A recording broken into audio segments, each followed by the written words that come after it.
വെനസ്വേലയിലെ American നീക്കത്തിന് പിന്നാലെ കുതിച്ചു കയറി വെള്ളിവില. വില ഉടൻ തന്നെ കിലോയ്ക്ക് 2.45 ലക്ഷം കടക്കുമെന്നാണ് വിദഗ്ധരുടെ വിലയിരുത്തൽ. കഴിഞ്ഞ ശനിയാഴ്ച വെനസ്വേലയിൽ അമേരിക്ക നടത്തിയ മിന്നലാക്രമണവും പ്രസിഡന്റ് നിക്കോളാസ് മഡുറോയുടെ അറസ്റ്റും ആഗോള വിപണിയെ പിടിച്ചുലച്ചിരിക്കുകയാണ്.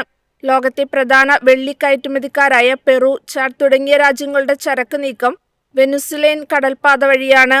യുദ്ധസമാനമായ ഈ സാഹചര്യം വെള്ളിയുടെ വിതരണ ശൃംഖലയെ തകർക്കുമെന്ന് വിദഗ്ധർ മുന്നറിയിപ്പ് നൽകുന്നു.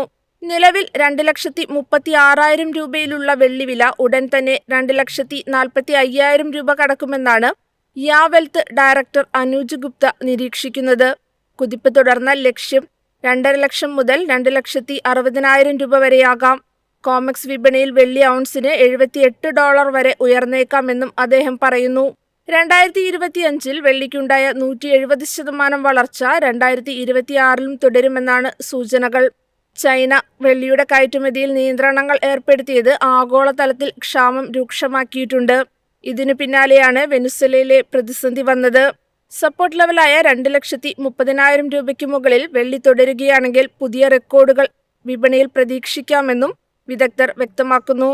News desk, MyFin TV.